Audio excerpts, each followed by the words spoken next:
Okay. We did introduce, the whole course, last time, and I did kind of, highlights the main sections that we are going to cover in details more than we did last time. So, and as I said, because of time, we've got to kind of somewhat go at a kind of fast speed a little bit, so that we can cover as much as possible. Of course, whenever you feel the need to stop me and ask questions, please feel free to do so. Okay, as I said last time, it's new subjects, a new subjects matter for you, and when we see a new, as we said again last time, it's a new field of study of it and research for you, and you feel many new words, new terms, new concepts, new insights, and new mechanisms, new dynamics that you might find some of which kind of difficult to understand, maybe, or complex to understand. Whenever you feel the need to ask questions. Of course, I've tried my best to kind of simplify things the most I could, okay, and put them in these kind of slides. Same for the booklets, okay. I tried more than my best to simplify things. Easy language and easy terms, easy phrasing, so that things can be understood easily and without much cognitive and conceptual difficulty. So as I said, discourse analysis. If I would like to give a few, just brief historical, overview, okay, on what we mean by discourse analysis. How did it come into academic being, within academia and science, especially linguistics or applied linguistics. I repeat, discourse analysis is kind of part of applied linguistics, because it is about how we use language, okay, or how we use different tools and methods to analyze language. Yeah, so it's language in application, language in use, and language in application, language in analysis. Yeah. So as a term, discourse analysis first appeared, and of course in Western metaphysics, of course, and what about discourse analysis as such, this appellation, okay, in reference to a specific subfield within the linguistic theory, if I may say. Okay, okay, someone maybe it's okay, no problem. Okay. So I said, as a field, of course, the term discourse, as again, it's has been there, centuries and centuries, of years back, of course. Discourse, and I said again, be it in the in Eastern metaphysics or in Western metaphysics, be it in the Arabo-Islamic culture or in the Western, thought culture. It, as a word, al-khitab in Arabic mainly, it has been there for a long time. If you go to Al-Quran, for example, fasl al-khitab, when you talk about certain, prophets whom God has provided with the idea of fasl al-khitab, people who use words in right context to deliver the right message. but discourse analysis as a field of study and research. So it first appeared, or the term as a term, it first appeared in research in a research paper published by a guy called Zelig Harris in 1952. But Harris, who is an American structural linguist, so he was, he belonged to linguistics, special structural linguistics. Okay, did not use the term the A as it is used nowadays, because it was the first time it was used. Okay.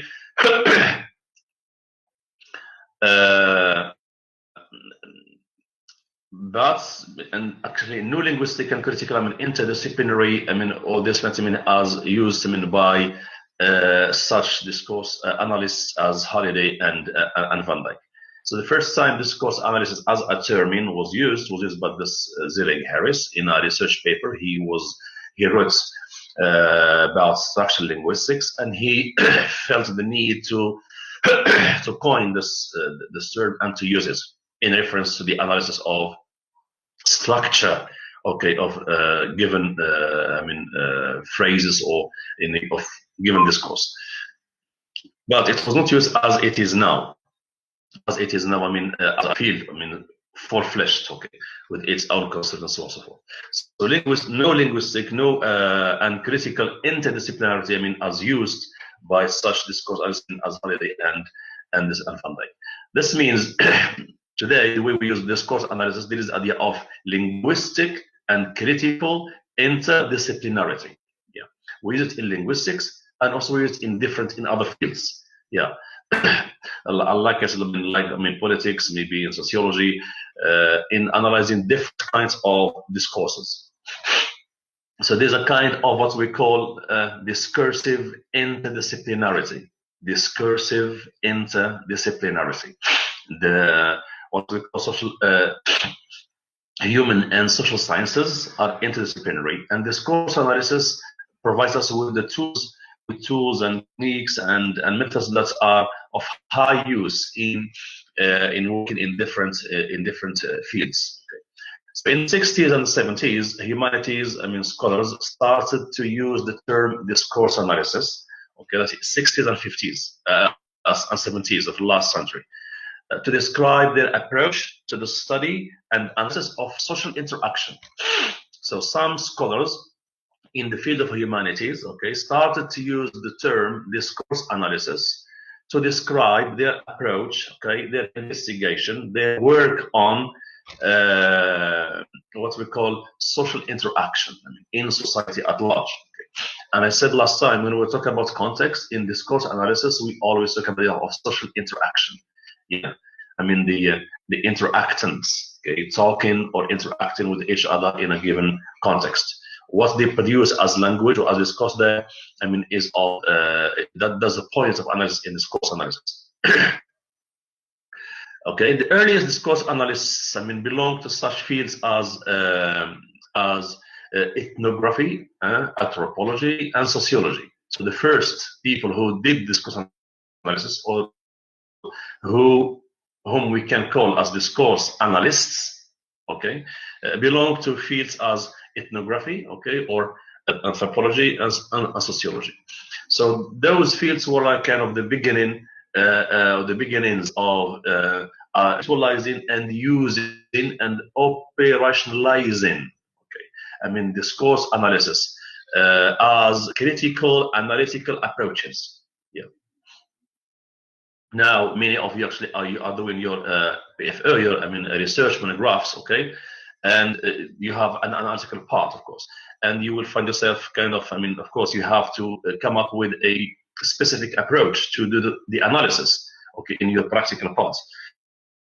So discourse analysis can provide you with tools that some of you may need, and find suitable to analyze, okay, working on different topics, research topics in applied linguistics, for example, in sociolinguistics, for example, in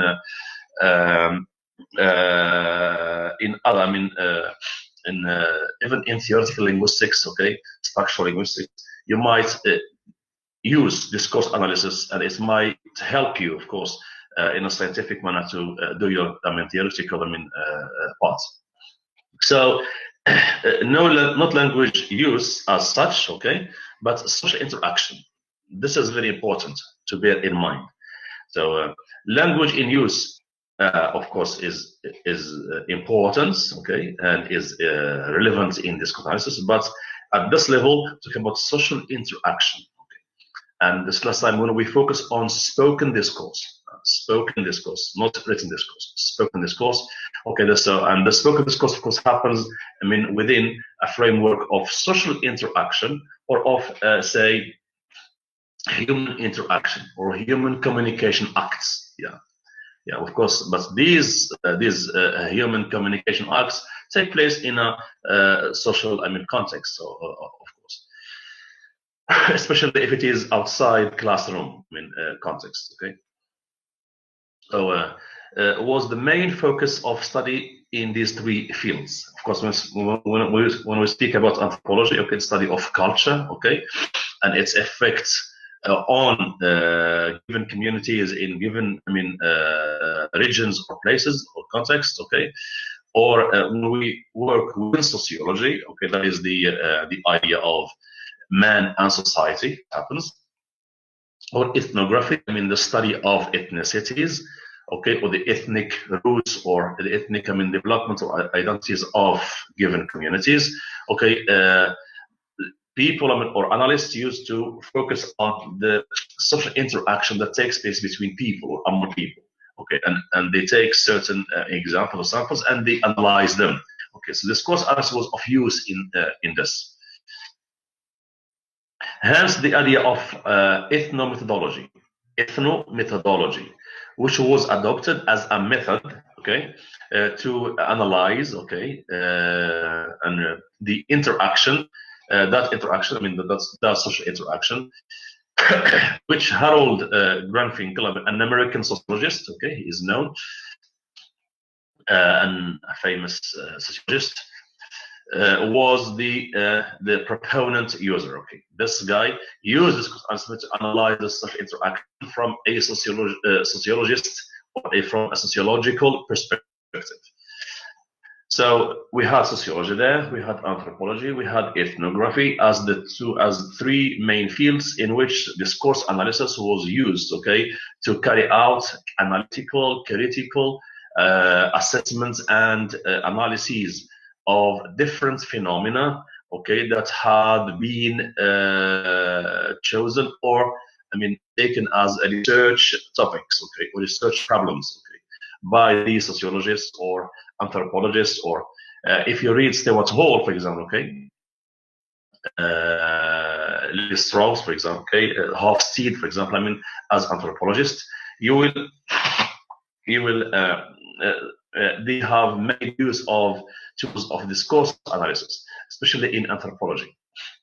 So this amounts to the idea that a discourse analysis has been of use, beneficial use, okay, in the analytical efforts, produced or made by different, scholars or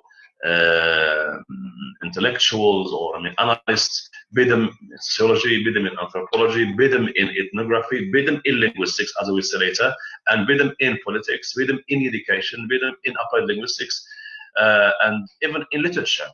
Analyzing certain literary texts or certain literary passages in novels or even in plays. So this course has been, and is of, and will continue to be of high use. And we will say how later on. Are you with me? Yes, Professor. Okay. Yes. Okay. Okay. So next. Ethnomethodologists, people who are specialized in ethnomethodology, okay, inspired other scholars who developed another method called conversational analysis, which I talked about last time. Yeah. So CA, and of course we will come back to this idea of CA later on. in next lectures today and next lectures, because it needs, as I said last time, it needs some time to some attention. So the CA usually, or basically, it focuses on how conversations, are ordered and structured. Yes. So the ordering and the structuring of conversations in talks. Oh, yeah. This is for now, of course. More details later on. So if we talk about some major, conversational, analysts like Immanuel, Shigolf, Harvey Saxand, and Gail Jeffsons, and so many others. Actually, these are the, like I said, the first ones. Okay, there are others, of course, and we'll talk about Van Dijk, and we'll talk about Schifrin, and we'll talk about so many discourse analysts later on. They observe and describe and analyze the sequential patterning of conversation. Yes. You, as students of language, of linguistics, your focus in language mainly is idea, again, part of the points of focus is the idea of sequential patterning of conversations, of language used, be it in say interactional or transactional conversations taking place, spoken discourse, at the level of spoken discourse. How language is ordered, how language is structured. Okay, and here comes the idea of coherence, of cohesion, as we say later. So in total, in sum, since the 50s, 60s, and 70s of last century to date, up to now. So we can talk about some kind of 70 years or so. This is the timeline, okay, of the development and evolution of discourse analysis. Okay, since its very academic, scientific, appearance or beginnings, up to now, conceptually, operationally, and theoretically, of course, and analytically. Yes. DA has developed along, of course, the development of linguistics, okay, and other social and human sciences. This is very important. So we cannot dissociate the development of discourse analysis from development of linguistics as such. Yeah, and other social and human, sciences. This is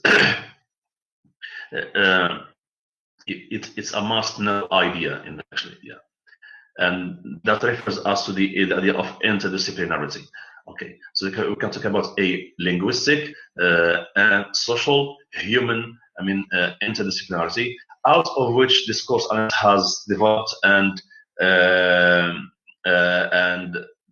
become what it is now, as a field of study and research, and as a you can say model, okay, or as a model of analysis here.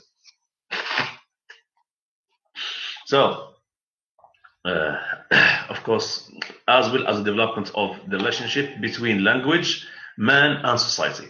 This is, as I said last time, this tripartite relationship,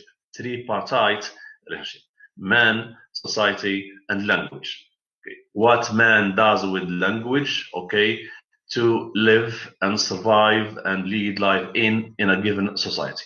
So what comes out of this tripartite relationship, okay, is the point of analyzing discourse analysis, using all its tools, okay, be it its linguistic or non-linguistic aspects. So we are talking about a kind of 70 years or so of development, of evolution of discourse analysis, which is not too long, basically, but it is very rich. Why? Because so many people, so many scholars, theoreticians, academicians, scientists, humanists, linguists, sociologists, anthropologists, ethnologists, of different sorts, have taken deep interest in discourse analysis, and therefore they used it and contributed to its development. because of its high usefulness in the academic scientific sense. Okay. So this is a kind. I said these two slides just a kind of a brief historical. Say overview on discourse as a term. Of course, I mean it's not enough to know all the details of how DA became what it is now, historically speaking. But I just tried. I said my best and simplified this kind of historical evolution. Maybe enough for you for the time being. But those who are really interested and keen on this, of course, they can read more on the how this custom has developed. Because the more you know about the details of its developments, historical developments, okay, the more you know what it is, what the discourse is, and the more you know how to apply it.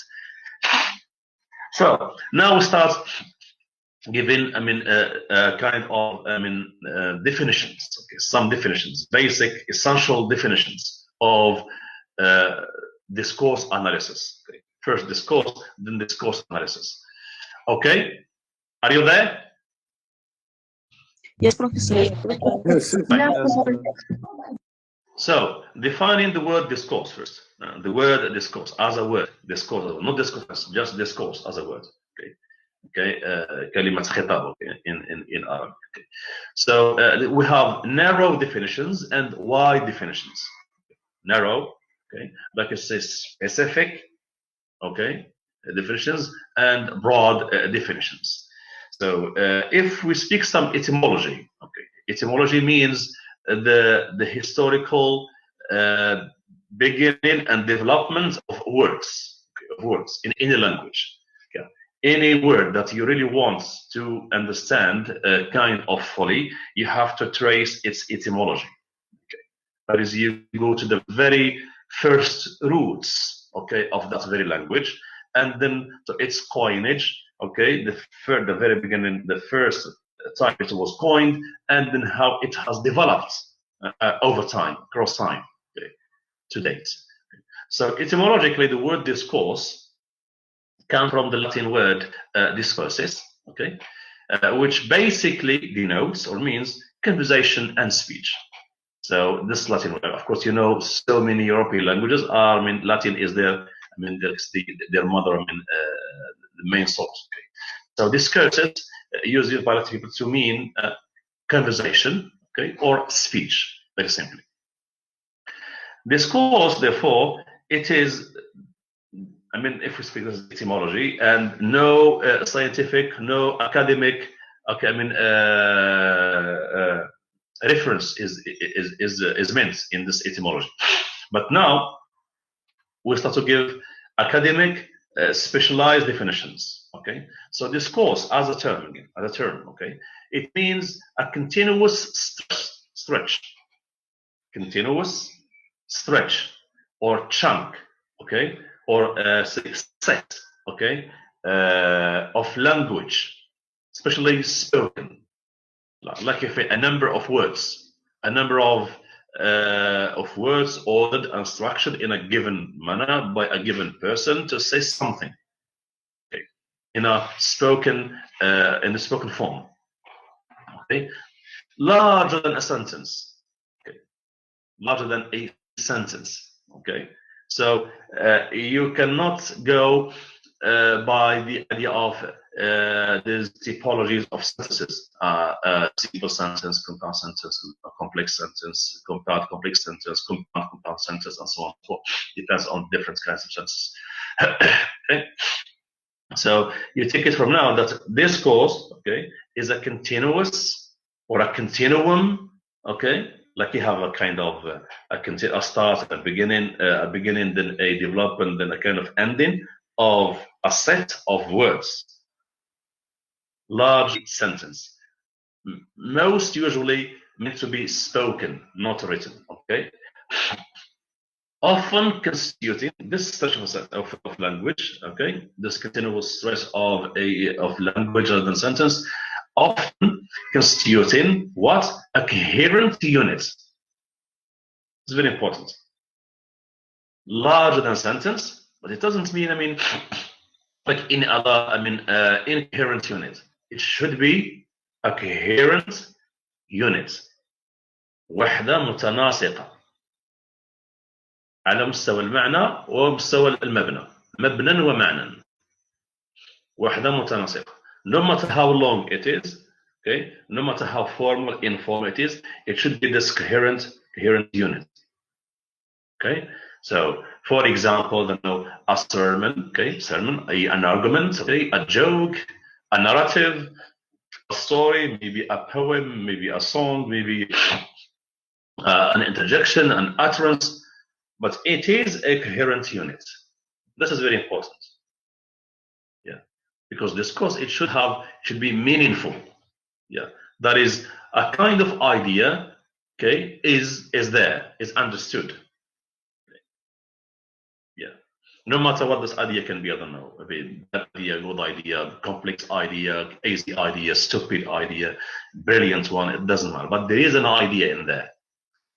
Okay, so that unit, that coherent unit, okay, is very important, as we'll come back to it, because it makes, take it from now, it makes the basis of analysis in discourse analysis. Whatever sentence. I will be giving examples, of course. So as a definition, by Crystal, okay, in the beginning of 90s, and by so many other discourse analysts, scholars, or specialists, okay. I showed you last time that kind of encyclopedia, that's a kind of book. You have hundreds of people, of definitions. So I kind of selected this one because it is really representative of the the conceptual and the definitional, okay, points of reference of what we mean or what we should understand from the word discourse. A continuous stretch, especially spoken, not exclusively, but especially spoken, it might be written, okay, of language larger than a sentence, but it must constitute, okay, a coherent unit, okay, coherent unit. And we'll talk about the unit. Actually, is a concept. When we talk about discourse analysis theory, and when we talk about unit, is a very essential concept. We'll come back to it, of course, later on. So sermon, argument, statements, I don't know, rationales, whatever coherent unit, especially spoken. So you can see novels as well as short conversations might be equally seen as types of discourse. Yeah, a whole novel, for example, or just a passage or an excerpt, okay, or a very short dialogue, okay, between two people, okay, or maybe a short multi-logue between 3 or 4 people, or maybe a monologue, okay, of someone talking to himself or herself, okay, something, and then you write it down, and then you can. It's a chunk. It's a continuous continuous stretch of language that carries within it a given meaning. Okay, so discourse can also be seen as parole. Now start to use linguistics terms. I think you know Ferdinando Saussure, you have heard of him, and you have heard of his famous traditional parole and langue, okay, and in his famous cours général de linguistique générale, okay, which I invite you to read, okay, if you especially interested of linguistics, because it has been one of the foundational, founding, sources or references in what we call now Western modern linguistics, which is your business actually, what you are doing in our English department. So Ferdinando Saussure, actually, this French or this, Swiss, linguist, existentialist. Okay, he left us this book. It's basically a collection of conferences, okay, of lectures on general linguistics. Okay, where he talks about parole, about langue, and so many other things. And from there, I mean, we had the development of linguistics into different, all the branches that we have today. So discourse can also be seen as parole, okay? Okay, or as a set of utterances, مجموعة ملفوظات, or عدد من الملفوظات. An utterance is what the verb is to utter, U-T-T-E-R, to utter, that is to speak, to enunciate, to send out voices or sounds, to create meanings that you put in a message, and you send to somebody. Okay. What I'm saying now, what I'm doing now actually, is a continuous stretch of language under a sentence constituting a coherent unit. Okay, it is a lecture, okay, on discourse analysis, and it is a set of answers produced by me in this, say, online S6, Google Classroom lecture on the A, okay, defining it and tracing its history and so on and so forth. So this is the idea. Yeah, this, now a live example. Okay, so a set of answers produced in a given context. Yeah. So you can think of this course as even as this definition: as sets, short, clear, simple, but correct. Correct. Definition that no one else on earth can say no to it. Discourse, okay? A set is a set of utterances produced by a speaker or by a writer, by a human being, okay, in a given context, whatever this context can be. It can also be seen as long. Yes, and this is the idea of discourse, because we have spoken discourse and we have written discourse, as I will be given the different typologies later on. So if we use this Saussurian perspective, so discourse can be defined as parole and it can be defined as long. Okay. I don't know if you will have the chance to talk in more details with your other linguistics, theoretical linguistics, teacher about Ferdinand de Saussure and what comes after him, after now. I hope you will do, because you need this. Yeah, it's a must for you. No question about it, because since you are students of linguistics, it's a must. Otherwise, especially those who will build on this, on these classes, okay, of linguistics to carry on with, say, an MA program or a DAPS program in linguistics, and he or she doesn't pay attention to this and doesn't give enough importance to this, you are really building on sand, like you're building a big castle, okay, on sand, okay, or on water. It won't stand at all. So you have to be clear about this. Yeah, those who really want linguistics, and also for linguistics, yeah, they have to have these notions. Yeah, of course, you have thousands of versions online. You can choose some basic ones, okay, and read them, so that you lay down your foundations. So that when you are studying linguistics, you know what you are doing, because you study something that you know in its essence, in its roots, in its history, evolution, and in its presence. Current, form and content.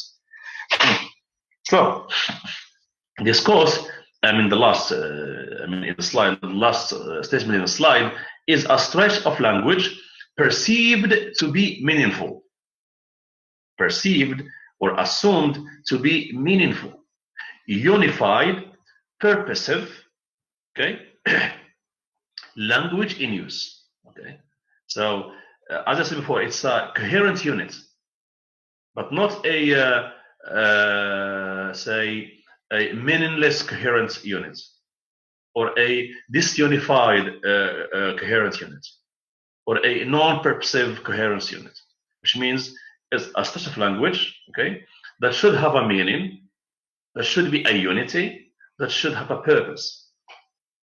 And these three things define what we call message. Message, yeah. And no message, it can be so, can be, without, of course, having this type of language, okay, use, and a meaning and a unity in there, I mean, of the whole message, and then a purpose. That's what defines, I mean, basically a message. Otherwise, of course, when we talk about messaging, okay, messaging, it's this, yeah, it's this. It's the process of constructing messages and sending them, okay, to different addressees, okay, to deliver, I mean, specific meanings and specific, I mean, say, I mean, insights or ideas. Yeah. Are you with me there? Yes, Professor. Okay. So language in use viewed as social practice determined by social structures again. What is, I mean, special about discourse analysis or about discourse, okay? Because we can say language, we can say communication, when we say discourse. What makes discourse kind of special is this kind of, say, combination, if you want to say, okay, between language as such, as words, as order, as structure, okay, as meaning, and so on and so forth, and the social structure which happens. So you have the language structure and society structure coming together. Yes, that is it. That's why we need some analysis that takes language as such, as language, of course, as structure, as forms, as orders, as and this social practice of language, because language, we practice it, we experience it, okay? Language is lived, language is experienced, language is practiced, is a daily practice, okay? This daily social practice of language is the point of analysis in discourse analysis. And so why we discourse has developed and has really created an unwavering position for itself within the realm, the big realm of linguistics and humanities at large. So it is a stretch of language perceived or thought or assumed to be meaningful. It should be meaningful, not meaningless. Okay, unified. Okay, so we're talking about a formal and ideational unity. Yes.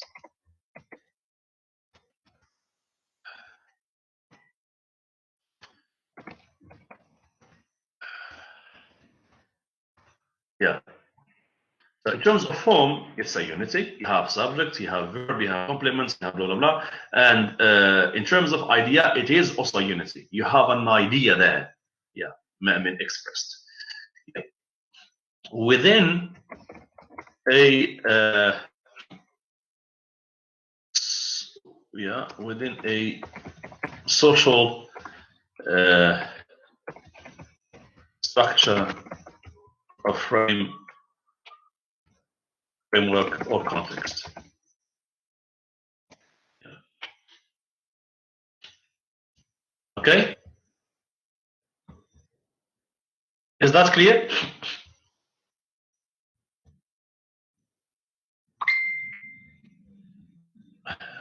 Is that clear? Yes, Professor. Yes, Professor. Yes, sir. Yeah, please make sign from time to time, because I know you are you are following.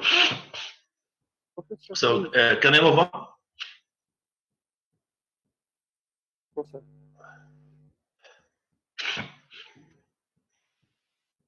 Okay. Professor, can I ask you something, please? Yes, please.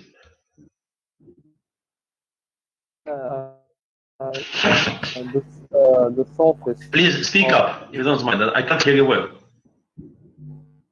Can we say that the Greeks, the sophists, exactly make a contribution in this? As we know, the sophists, they were analyzing the speeches of the masters or skilled persons in terms of make their students make up make up or compensate their lack of the ability to in the art of the rhetoric. Can we say that the Greeks inspired the scholars to develop this discourse analysis? Did not get the point clearly. If you can rephrase your question, I'll be grateful. We talked about the historical terms. Development of DA. Okay. Exactly. My question is, can we say that the Greeks were inspired scholars to develop the DA? I'm sorry. Again, I didn't hear you well this time. I don't know if you can please write the question and send it, please, if you don't mind, please. Please, and then I respond to you. Unfortunately, at this time I couldn't hear you well. Either you repeat it, and I can, and of course, really, or you write it down, please. Don't mind.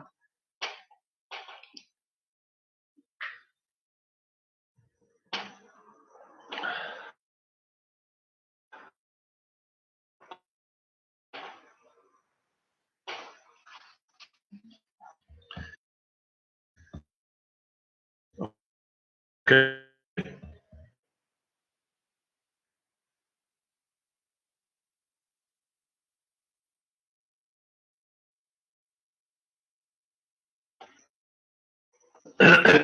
If I answer the question, or could you hear me now, Professor? Okay, now good. Yes. I said, can we say that the Greeks, specifically the sophists, as we know, the sophists they were analyzing the speeches of the masters in terms of a certain number of units, and they make their students to make up speeches using similar units. In the rhetoric art.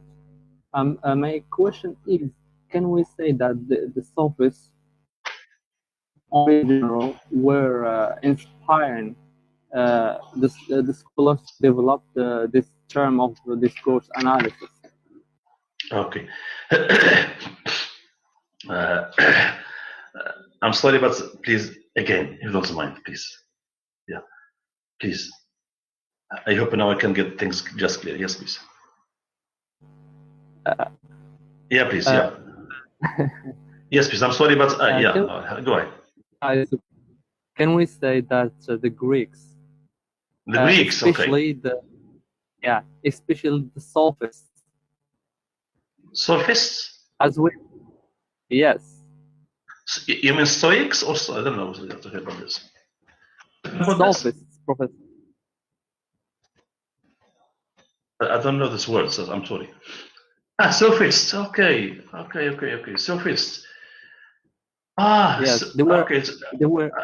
Are you talking about sophists and Greek sophists? Yes. But Sufism, okay, Sufism is something more Islamic and Eastern than Greek. I don't know. We don't have something we call. We have. I mean, Greek Sufism. You asking about this? We have studied this. Okay. You're talking about Greek Sufism? Yes, sir. Okay, please go ahead. What's your question? Okay. Okay, so Safasta'ian. No, please. So Sufism is something. Okay. No, thank you. Okay. Thank you, Muhammad Larwi. Yes. Okay. Yes, please. Safasta'ian. Yes. Go ahead. I'm sorry. Now I got you. Yes. Go ahead. Sorry. Go ahead. Yes. Yeah. They were the lead for the analyzing the speeches of in the rhetorical art. They were analyzing speeches of masters who were students compensate their lack of skills in the speech, in the public speech, or so. Okay. Okay. My question is, Yes. can we consider this things as a historical term, or will inspiring the new scholars to develop in this term of DA? Yes, I mean, well, if you want to trace discourse analysis into the Greeks, you can to some extent, and you can, of course, as I said in the beginning, actually, discourse as a word or as spoken communication, and as it can be traced to, I don't know, centuries back. Okay, but discourse analysis as a field of study and research in its modern sense, okay, like, I don't know, say sociolinguistic is, or as, I don't know, critical theory is, whatever. Of course, it has this kind of 70 up to kind of 80 years of development and evolution. But the word discourse, okay, and analyzing discourse, if you can, of course, you can trace it in Greek metaphysics, or in Greek philosophy. If we speak Plato, we speak Aristotle, we speak, I don't know, Socrates, or all those, I mean, famous, I mean, scholars, of course, what they had done a lot of analysis, of course, but not, but you can say it is Socratic analysis, you can say Aristotelian analysis, you can say Platonist analysis of phenomena, be it, I mean, experience or imaginative, okay, in the sense, but as a discourse analysis in its concepts, models, theories that we have nowadays, okay, since last, say, century up to now, it's different. But if you want to trace the link back to the Greeks, you can always find a link, of course, yeah, because Sophostai or Sophism actually is about the idea of well, not using the same tools and methods as we are talking about now, the idea of cohesion, coherence, unity, and so on and so forth, as we'll be doing in this class, but the idea of thoughts, okay, and arguments, okay, and presentation of argument, especially what we call art of argumentation, yeah, علم الجدل, if you want to say, yeah, and Sophostai, الجدل والسفسطاء, okay. So you're either in the Greeks or the Latins and the Arabs, if you want to say, or the Muslims. But this is, say, for what's it, I mean, exegesis or ilm ta'wil again. Yeah, there are links that you can trace, and you can find the link in there. But linguistics, in terms of modern linguistics, I would say no to those. But etymologically, I mean, how analysis of language and thought and argument has developed, okay, throughout time, since the Greeks, or before the Greeks up to now, you can always find a link. Yeah, you can find a link in there. But the tools are different, because discourse analysis in its modern form has developed quite greatly, using all the technologies and the techniques and the technicalities of linguistic theory and such. Yeah, so that's the difference. But if in terms of as argumentation, as persuasion, okay, as what we call ethos, pathos, and logos, okay, yes. I mean, a lot of, I mean, of argumentation, Greek philosophical argument and persuasion is based on these three things: the ethos, the pathos, and the logos, and mythos. Sorry, four, and mythos. Yeah. Sorry. If you go, if you want to talk in the sense, yeah, I agree. Yeah, you can say there is actually, and the philosophers taught the students how to. If we, anyway, I did this with my public speaking actually, and public speaking students some time back. Okay, I mean, when I traced public speaking to Aristotle, there is the Aristotle model of communication. Okay? Because if you speak models of communication,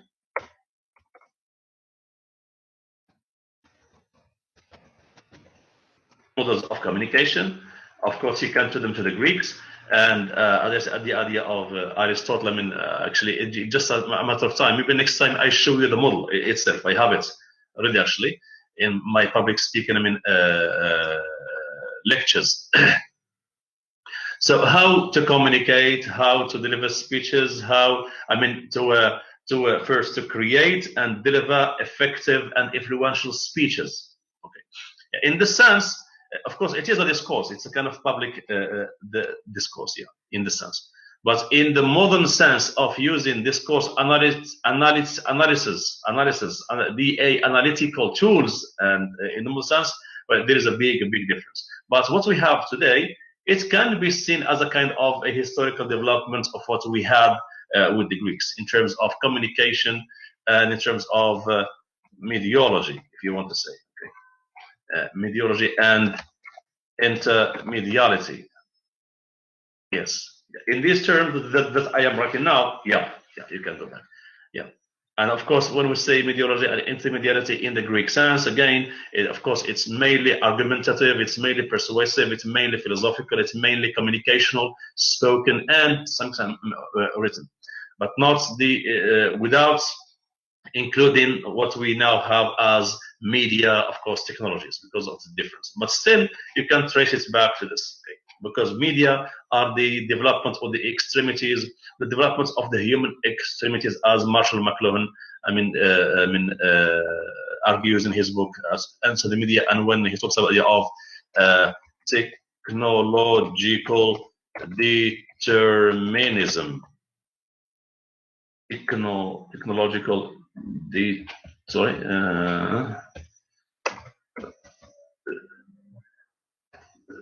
yeah, okay. In this sense.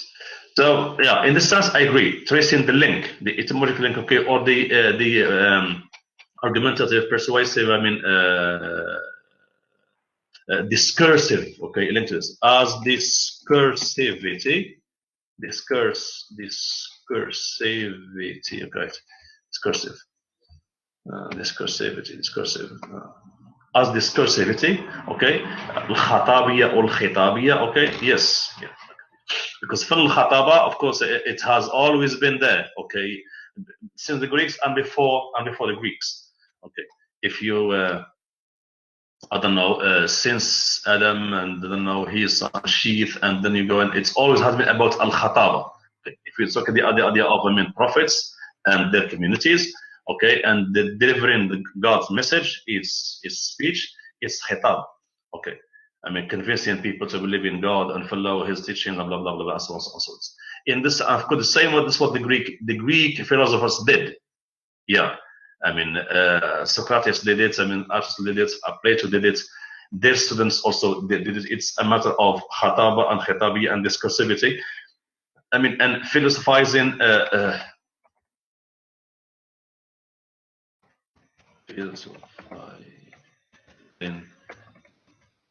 Okay, and ideas. Is that clear? I hope so. Yes, sir. Okay, so tracing the link, you can trace it, but, and of course you can even write a paper on this, and then you find the etymological, philosophical, conceptual, links. Yeah, العلاقات الخطابية، أظن الفلسفية، اللغوية، التواصلية، الجدلية، تاريخيا من الإغريق إلى أو ما قبل الإغريق إلى up to now, of course, it's there. Because discourse as a term, it has always been there as a term. خطاب, كلام, تواصل. Human life has always been about that. But as tools, in its modern sense, we have, a big development. Okay, so can I move on? Yes, sir. Thank you so much. Okay, fine. So this slide now, it's always within introducing discourse analysis and giving some say definitional, conceptual approach to discourse analysis. You can see the slide, okay? This schematic representation of discourse analysis. Can you see it there? It's clear? Yes. Yeah, Professor. Fine. Yes, Professor. Okay. So here, okay. So to I said before, you can have narrow definition and you can have wide definition. Okay. So here I'll be presenting you with two basic approaches or conceptions of the A. Two basic approaches, and these basic approaches are basic because out of each one of them, okay, we will have DA and then we'll have CDA. Okay, this is very important to know. So DA is something, and CDA is something. So DA basically is linguistics being used there to some extent. Okay, working language. CDA is critical discourse analysis. Then we go beyond language. We go beyond language to discuss and analyze the context where language happens, be it whatever context. So discourse it can have a narrow conception, a narrow understanding. Narrow doesn't mean something negative. Narrow, but just kind of specific conception. Okay, so in this narrow conception, discourse analysis is taken to understand a kind as opposite to or parallel to text. Yeah. How? So so written, spoken, mediated discourse. Yeah. I said there are different forms. So you have the spoken discourse and you have written discourse. It can be mediated if it is on TV or whatever, discourse, like TV and discourse on the internet, I don't know, mobile phones, so on and so forth. It is supposed to be multimodal. This is very important. What you call multimodal discourse. Multimodal, very simply, that different models or different mediums are used to form and deliver a given discourse. Yeah. For example, this audio visual discourse. Yeah.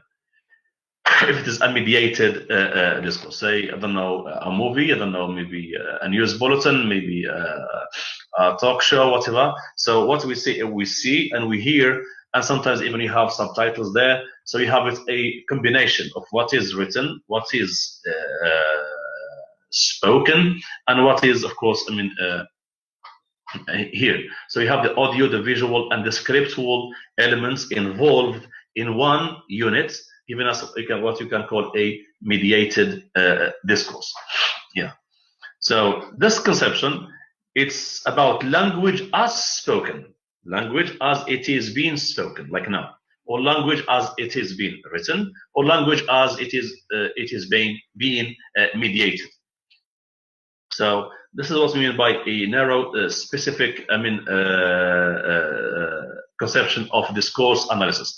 That is, discourse analysis, focuses on language as spoken by someone, or as written by someone, or as mediated by someone. So the idea of order, of structure, of phrasing, of words, that is combining words to create meanings, to deliver specific messages to specific audiences or specific people.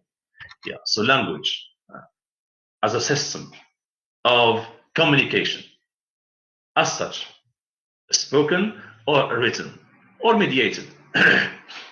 Because now we live in a mediated world, okay? Like now, and this online lecture is a mediated online lecture. I am speaking, you can see me, you can hear me, okay? And I am using slides, okay? You have a lot of words written in the form of slides, so on and so forth. You have colors, you have schematic presentations, you have so you see, you listen, or you hear, and you read at the same time.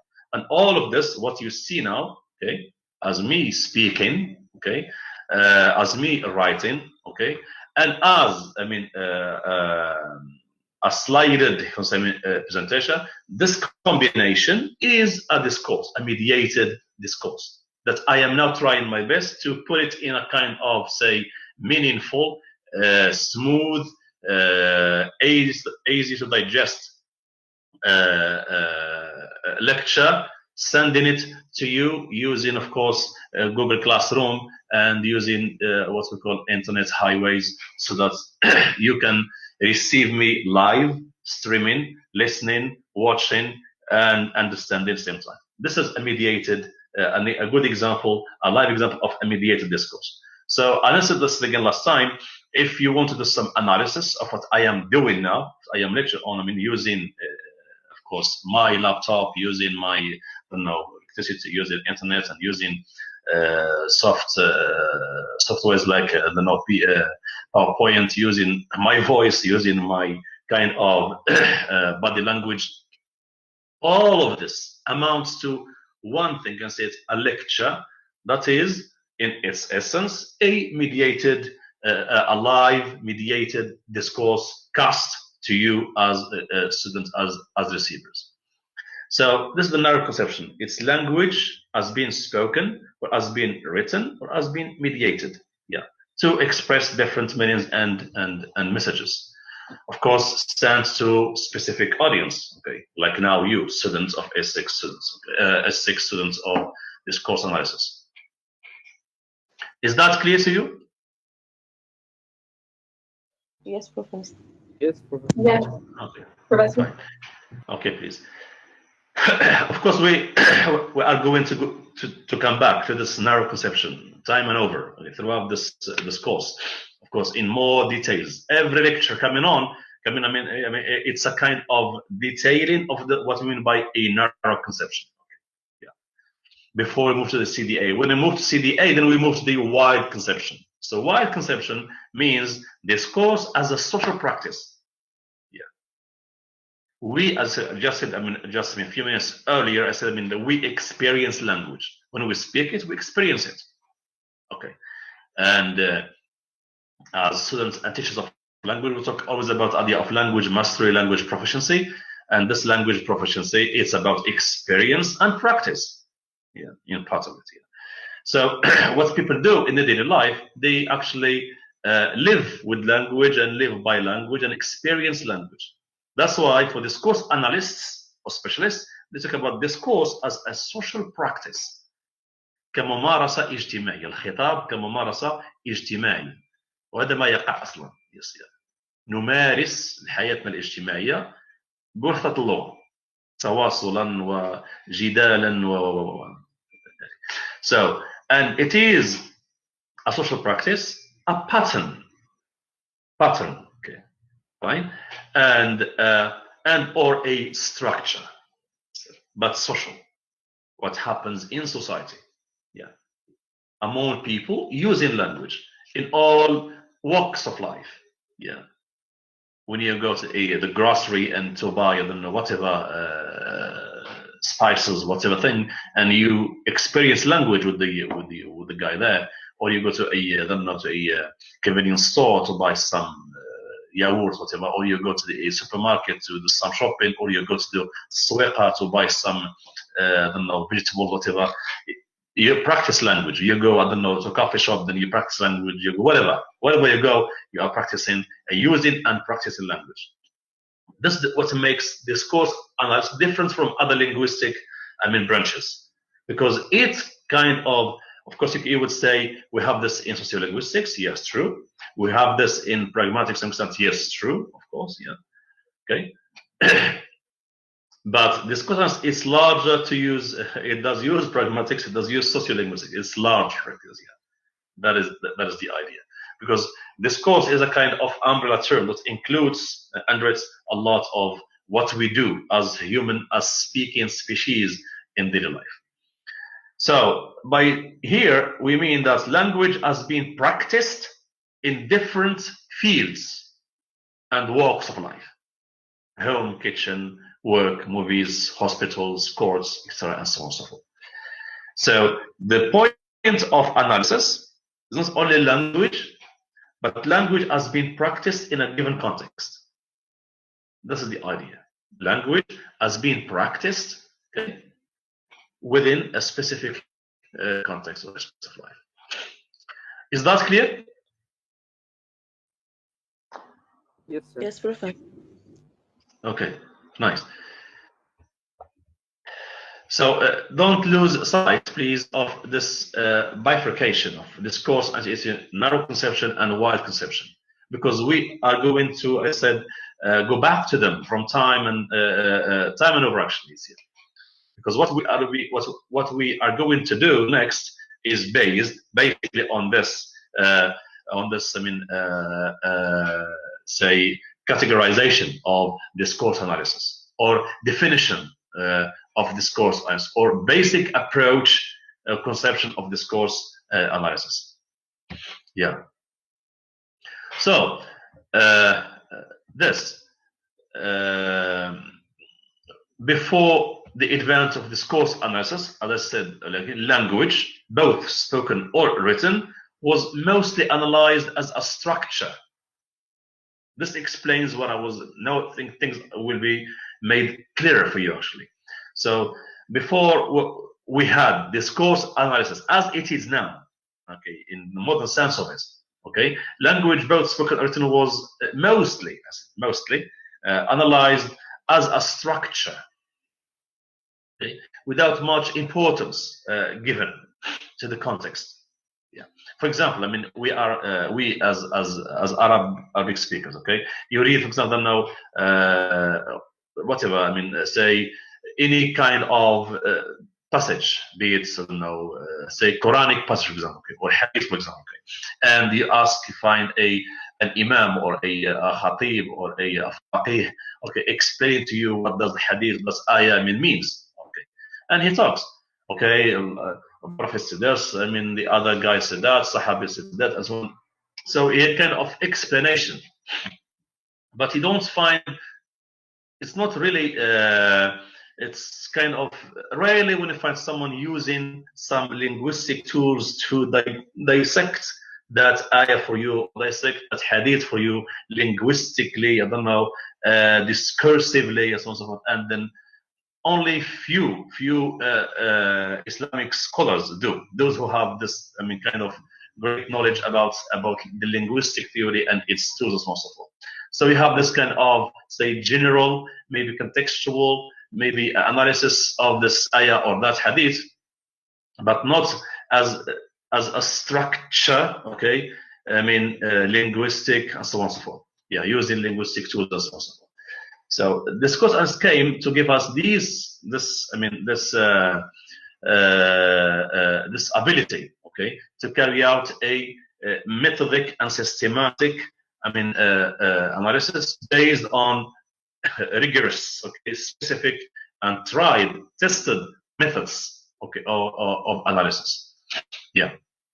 So as a structure, without much importance given to the context and other meaning shaping elements. So before I said this discourse analysis was created or was used as it is in its modern sense, language both spoken or written was analyzed or approached or investigated as a structure without much importance given to the context.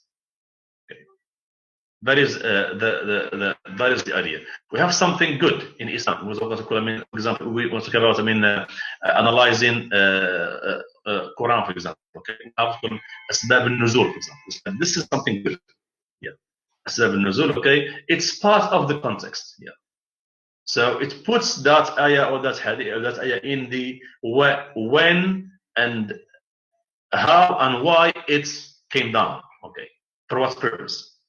So you put that ayah in that kind of context. In this sense, I mean, of this asbab al-nuzul, okay, of ayah Kareem, okay, it's a really good thing, I mean, to take care of in terms of discourse analysis, because it does refer us to the context. Yeah.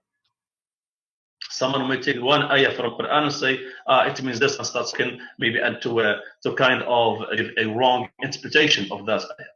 But if you refer to the when, where, and how and why it came down, to sent down by God to the Prophet Muhammad, I mean, you feel like now that's the reason behind.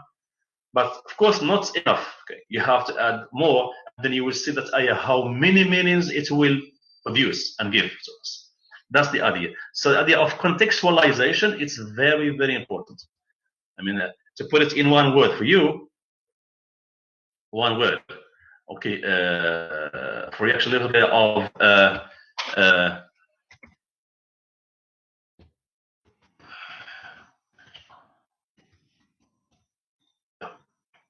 very simply, putting things into context. Yes, yeah, helps a lot in analyzing, investigating, I mean, a given discourse, spoken or written, especially spoken discourse. So what we call theory of contextualization.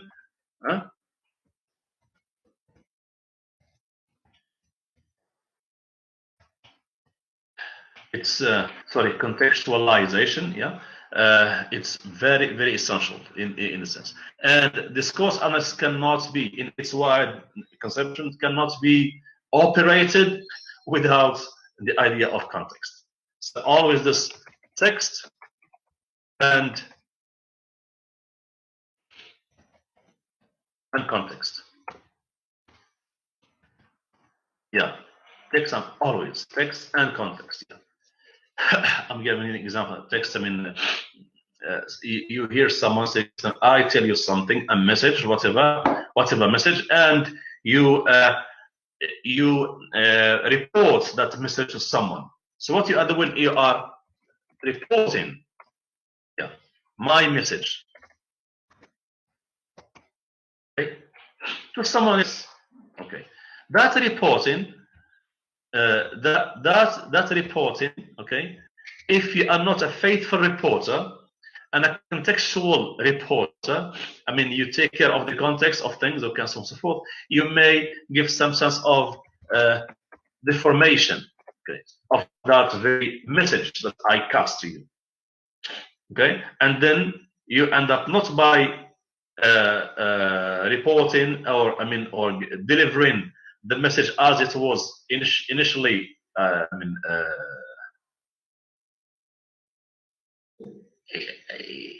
Yeah, that's a good question actually. Discourse analysis. You cannot think of discourse analysis without thinking about discourse, about context. Yeah, unless you work on analyzing, for example, say written discourse from a purely linguistic perspective. Yeah, they use the linguistic tools, for example. Okay, maybe you do syntax, for example. You have a sentence, okay, and then you analyze syntactically using whatever theory of syntax in there, okay, whatever approach is syntax. Okay, that's language and on language. So but you are merely being syntactic. If you add to the context, then more meanings will be produced. So when we talk about discourse analysis, okay, the idea of text linguistics, as I said last time, okay, and I did mention this actually, and text linguistics, okay, okay, and then if you want to, when you have to go beyond language, then you need context. Yeah. Actually, discourse has survived and has flourished, has developed because of its idea of, linking or including the idea of context, as we'll be seeing, later on. So, because of time, time doesn't help actually to. So I said before the advent of discourse analysis, language, be it spoken or written, was mostly analyzed as a structure. If we speak linguistics, right, without much importance given to the context. Yeah, there was some importance given to it, but not really enough importance given to context and other meaning-shaping elements. You have this word here, meaning-shaping elements. So there are many elements or many factors which interfere and have a shaping effect on meaning, on meanings that we want to deliver to people. Discourse analysis kind of attracts our attention to these elements which have a shaping impact on the creation of meanings that we form and construct and share with people. So if you are to analyze these meanings, you're the better, of course, focus on language, the linguistic part of things, and the context part of things here. Then you are doing, discourse analysis. So in the beginning, discourse focused on speech, what we call naturally occurring conversation. Naturally occurring conversation. That's what our natural, conversations. It's what I mean. So,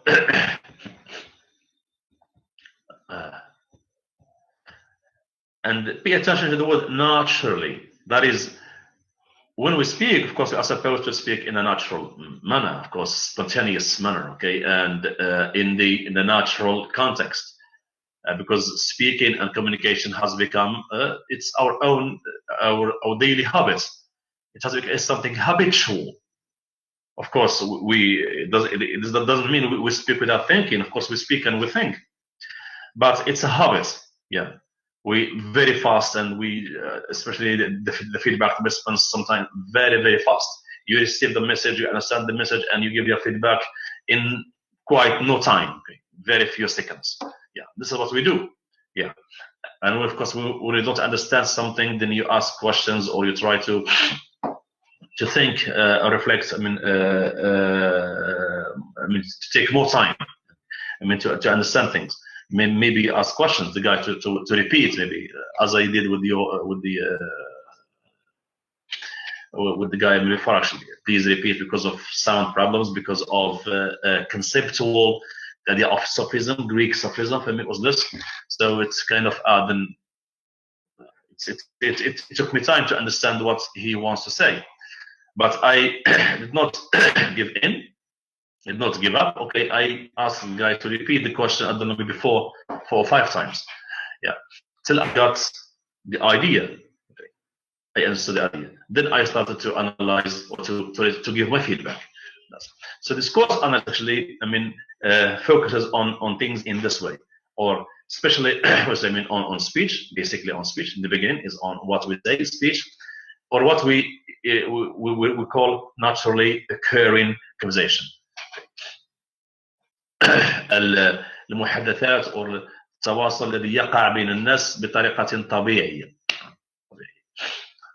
Unlike traditional linguistic analysis, okay, of course, DA examines these naturally occurring uses of language.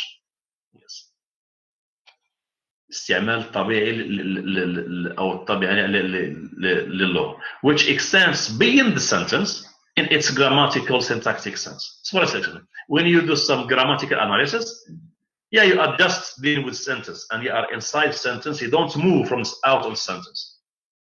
When you are analyzing grammatically, you are inside sentence, inside the text. Yeah, you don't go out the text. Okay. So being grammatical or syntactic, I mean, analysis. But when you do discursive or discourse, I mean, analysis, then you go beyond the sentence to pay attention and investigate the other elements, which are maybe social, maybe emotional, maybe psychological, maybe political, maybe ideological, maybe different elements which have an impact on what you write or what you say. So discourse is after this. Yeah. So here we have to underscore the importance of context in language use. You have language use, okay, and you have the context where it happens. Are you with me? Yes, Professor. Yes, Professor. Okay. Yes, Professor. Thank you. So, thank you. Broadly, you have formalism and functionalism. As listen, I give you these 2 schools in here: the formalist school, and functionalist school. Okay, these 2 schools in Western linguistic metaphysics, okay, or Western theory of linguistics in its general sense, are 2 major approaches to language, identified by early linguists. Okay, but really the relevance, and I will explain why. When we say formalism, usually it defines it defines language as a mental phenomenon. Mental phenomenon, something that happens inside the brain, the human brain, the mind. Okay, so we think of something, okay, and we put it into language. You have an idea, very simply. You have an idea, okay, in your mind, and you want to share it, okay, with someone. Okay, so to share it, you have to speak it. Then when you speak it using words. So what happens is that a kind of mental process, okay, a mental operation has taken place in your mind to give us that kind of idea. So this mental phenomenon and tends to explain linguistic universals, okay, as deriving from a common genetic linguistic inheritance. Now we're talking theoretical linguistics, mentalism, or mentalist school, right? So defining language, okay, the language, of course, what we produce as humans, okay, as a mental phenomenon, ظاهرة عقلية or ظاهرة من ذهنية, if you want to say, tends to explain linguistic universals, okay, as deriving from a common genetic linguistic inheritance. The idea of LDA, for example, devised by Chomsky, okay, Noam Chomsky. So this the lab actually, I mean that's this LDA, I mean this language acquisition device, okay, it's a kind of device, okay, inside the brain that every human being has it, okay, and every human being is supposed to use it to acquire language and use language to express meanings. So in this, it's a universal, okay, truth. Okay. All human beings, okay, regardless of their, I don't know, color, I don't know, ethnicity, I don't know, race, whatever. So it's a common genetic linguistic inheritance. We have inherited it, okay, from our ancestors and from our ancestors all the way back down to, I don't know, Adam and Eve and so on. So in this time, we're talking about a kind of linguistic or mental universality, okay, of using language. Yeah. So of the human speech. Okay. Formalists are inclined to explain children's, for example, I mean, acquisition of language in terms of a built-in human capacity to learn language, as I said, I mean, earlier. So if you can trace, for example, I don't know, how kids or children, I mean, acquire a language, you will trace a lot of universals, I mean, shared among students. There are some stages that most, if not all, children, I mean, go across, okay, or come across, I mean, to while acquiring their mother tongues, for example. So there's a substance of what we call a built-in human, I mean, capacity to learn language. This tells us about the nature of language acquisition, and then later, language acquisition means by implication language use for any healthy, I don't know, human being who has no, I don't know, speaking disabilities or whatever. Functionalists, on the other hand, regard language primarily as a societal phenomenon. So that's why I said, I mean, I chose this approach because they are important. So discourse analysis actually combines between the two, between this mentalists and functionalists. So for them, for functionalism or functionalists or functionalists and functional, I mean, there is linguists, okay, or language specialists, okay, who belong to the school of functionalism, okay.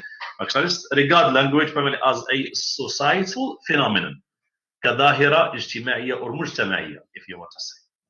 Not only ظاهرة ذهنية عقلية, but ظاهرة مجتمعية, and tend to explain it in relation to the social institution, okay, المؤسسة الاجتماعية, or from where the language derives.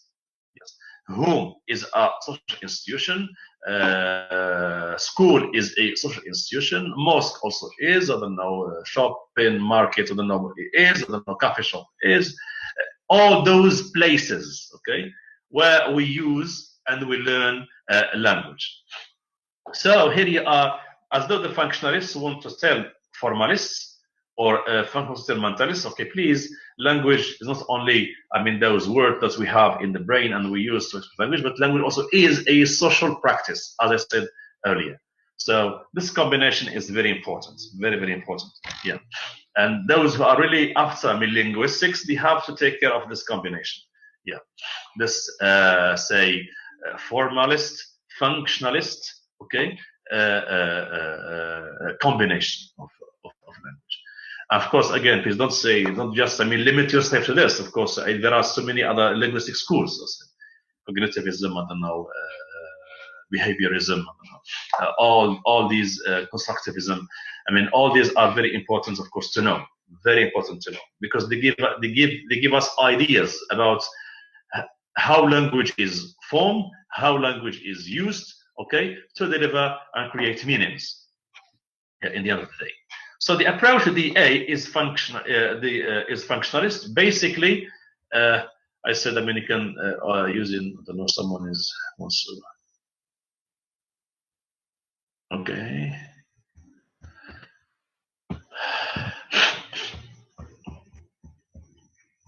Sorry? Yeah. So, the approach to the A is functionalist, basically, because we talk about social institutions, home, school, workplace, and so on, and so forth. So, are you okay with this, please, first, before I move on to what is precise here? Yes, sir. Are you okay with this? Yes, sir. Hello?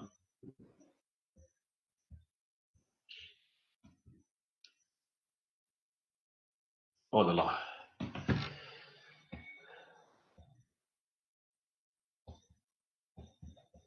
Okay, good. Okay, I think, yeah, Umaymis, let me ask the question, but could the context be always accessible? Yeah, it's a good question, actually. I like this kind of physical questions. So the context sometimes may not be fully accessible to trace all the elements which have had an information of a given discourse. Sometimes, yes, this is a very good question. Yeah, so sometimes you might find yourself kind of deprived from all the elements that have got involved in the formation or the production of a given discourse. Sometimes, I don't know whatever reason. Yeah. But you do with the elements that you have available. Yes. Yeah. So yeah, just time. I don't know, but so are you following all what I have said today? Is this clear to you actually? Is this clear enough? Yes, Professor. Thank you. Yes. Okay. Okay. Thank you. Fine. So time really is unfortunately. Thank you. Okay. So next time. Okay. Next time we'll define what is discourse analysis. Okay, today we'll talk about discourse. Okay, and look at this. I mean, as a process. Okay. Okay. So if you have any questions, go ahead, please. If no questions, I must actually stop because I have another lecture actually in kind of 10 minutes or so. So I have to stop it, unfortunately. Yes. Yeah. So if you have any questions, go ahead. If no questions, so I see you, inshallah, next time, and then we'll talk more about discourse analysis. Yeah. Any questions?